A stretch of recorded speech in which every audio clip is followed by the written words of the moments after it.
तो नेपाल के बालिन शाह आजकल खूब सुर्खियां बटोर रहे हैं और लगातार सुर्खियों में है। हेडलाइन में बालिन शाह हैं। नमस्कार, मैं हूं नीलू। जी हाँ, इस बार भी उन्होंने एक बड़ा फैसला लिया है और ये फैसला कुछ लोग इसे अजीबोगरीब मान रहे हैं, कुछ कह रहे हैं कि नहीं ठीक है। इस तरह के फैसले, बड़े फैसले लेने के लिए आपको जिगरा भी चाहिए। इस तरह की भी बातें सामने आ रही है। तो नेपाल की बालिन शाह की सरकार अब राजदूतों की नियुक्ति के लिए वैकेंसी निकालने जा रही है, जो अब तक नहीं हुआ है नेपाल में। ये बड़ी खबर है। नेपाल के एक बड़े अखबार काठमांडू पोस्ट ने नेपाली विदेश मंत्रालय के कई अधिकारियों के हवाले से बताया कि बालिन शाह की सरकार राजदूतों की नियुक्ति के लिए रिक्तियों की घोषणा करने की तैयारी में है। नेपाल में ये पहली बार होगा जब राजदूतों की भर्ती इस तरह से की जाएगी। अमूमन राजदूतों की भर्ती जियोपॉलिटिक्स हालात और सरकार अपनी विचारधारा के हिसाब से करती है। पोस्ट ने बताया कि 2019 में तत्कालीन केपी शर्मा ओली सरकार ने राजदूतों के लिए एक स्टैंडर्ड तय किया था, जो राजनीतिक कोटे के तहत नियुक्त होने वाले पर लागू होता था, लेकिन बाद में सरकारों ने इस मानदंड की अनदेखी कर दी। काठमांडू पोस्ट ने बताया कि नेपाल में राजदूतों की नियुक्ति दो तरीके से की जाती है। या तो विदेश मंत्रालय में कार्यरत अधिकारी, जिन्हें अक्सर करियर डिप्लोमेट कहा जाता है, या फिर सत्ताधारी राजनीतिक दलों की तरफ से उनका चयन किया जाता है। नियुक्ति संबंधी दिशा निर्देश 2075 बीएस में यह प्रावधान है कि राजदूतों के कुल पदों में से कम 50% पद करियर डिप्लोमेट्स में से भरे जाएंगे, जबकि बाकी 50% पद राजनीतिक नियुक्तियों के माध्यम से भरे जा सकते हैं।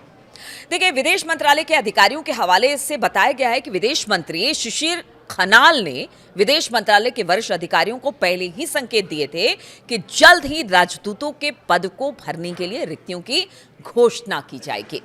हालांकि ये अभी तय नहीं है कि ये रिक्तियां कब निकाली जाएंगी, यानी अभी इसमें थोड़ा विलंब होगा। तब तक देखा जा रहा है कि किस तरह से इस पूरे मामले को एग्जीक्यूट किया जाए, किस तरह से रिक्तियां निकाली जाए। खनाल ने सोमवार को कहा कि राजदूतों के कुल पद कुछ पद खुली प्रतियोगिता के माध्यम से भरे जाएंगे। हालांकि ये कैसे होगा, इसकी जानकारी उन्होंने नहीं दी है। ये बयान उन्होंने एसएमटी की बैठक के दौरान दिया, जिसमें विदेश मंत्रालय के सभी संयुक्त सचिव शामिल होते हैं और मंत्रालय से संबंधित महत्वपूर्ण मुद्दों पर चर्चा करने के अलावा इसमें फैसले भी लिए जाते हैं। इसके अलावा करियर डिप्लोमेट्स के चयन के लिए संभावित उम्मीदवारों का चयन पहले ही कर लिया गया है और वो विदेश मंत्रालय में संयुक्त सचिव स्तर के अधिकारी हैं। इसके अलावा जो वैकेंसी निकाली जाएगी, उसमें उम्मीदवारों की योग्यता, उसकी उम्र, उसके अनुभव संबंधित जानकारियां मांगी जाएगी और इसके अलावा इंटरनेशनल रिलेशन से संबंधित उनकी योग्यता, शोध पत्र और रिसर्च पर भी ध्यान दिया जाएगा। यानी देखिए, योग्यता पूरी होनी चाहिए डिप्लोमेट्स होने के लिए, राजदूत होने के लिए, और ये इसीलिए बालिन शाह कह रहे हैं कि योग्य उम्मीदवारों को वहां पर बिठाया जाएगा। काठमांडू पोस्ट ने बताया कि शायद अगले हफ्ते तक वैकेंसी जारी कर दी जाए। हालांकि नेपाल के कुछ पूर्व राजदूतों ने इस फैसले पर सवाल भी उठाए हैं, क्योंकि अब तक जो प्रक्रिया चलती आई है वो तो दूसरी थी, इसलिए जो पूर्व राजदूत हैं उन्होंने सवाल उठाए हैं। नेपाल में राजदूतों की भर्ती परीक्षा निकालना अपने आप में एक अभूतपूर्व कदम है, लेकिन एक रिटायर्ड राजनयिक ने काठमांडू पोस्ट से कहा कि सिर्फ इस बात से गारंटी नहीं मिलती कि इस प्रक्रिया से सिर्फ योग्य लोगों का ही चयन हो सकेगा।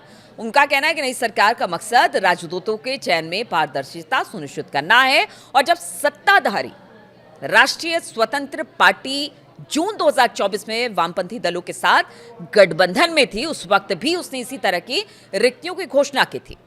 लेकिन ज्यादातर देश करियर डिप्लोमेट्स को ही राजदूत बनाते हैं, जैसे कि भारत, लेकिन कुछ देश उन लोगों को भी राजदूत बनाते हैं जिनके पास किसी खास देश में अच्छे संपर्क और मजबूत राजनीतिक पकड़ होती है। भारत, चीन, अमेरिका, ब्रिटेन और अन्य इस जैसे कुछ महत्वपूर्ण मिशनों सहित कुल 17 राजदूत पद खाली हो जाएंगे और इन देशों में नए राजदूत भेजे जाएंगे।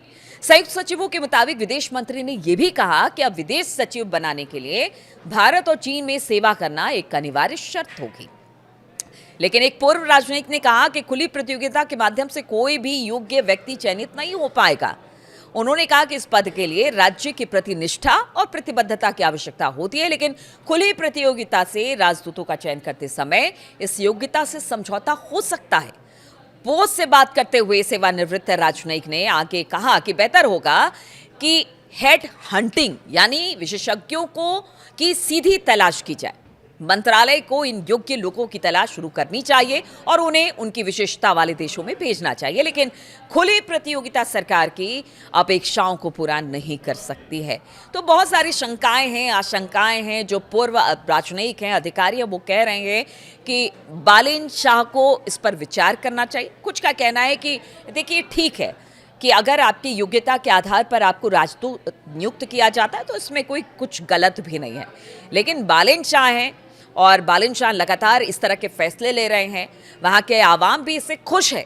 कुछ फैसलों से नाराज़गी हमने देखी थी, किस तरह से 100 रुपये पर जो टैक्स लगाने की बात हुई थी, उससे भारत नेपाल सीमा पर बहुत ज़्यादा विवाद हुआ था, लेकिन ज़्यादातर फैसलों पर बालिन शाह की मुहर लगाती नेपाल की जनता दिखाई दे रही है। अब इस फैसले को लेकर नेपाल की जनता क्या सोचती है वो तो आगे पता चलेगा। और जिस तरह की मंशा के साथ बालिन शाह इस राजदूतों के पद को लेकर आ रहे हैं, नियुक्तियां वहां पर करने की बात कर रहे हैं, उसको भी कैसे लिया जाता है और किस तरह से ये पूरी नियुक्ति प्रक्रिया चलती है, ये देखने वाली बात होगी। कुछ इसे बालिन शाह का एक बोल्ड कदम मान रहे हैं, लेकिन कुछ कह रहे हैं कि इतनी जल्दी जल्दी इस तरह के फैसले कहीं बालिन शाह के लिए मुसीबत ना लेकर आए। बहुत बहुत शुक्रिया मेरे साथ इस वीडियो में शामिल होने के लिए।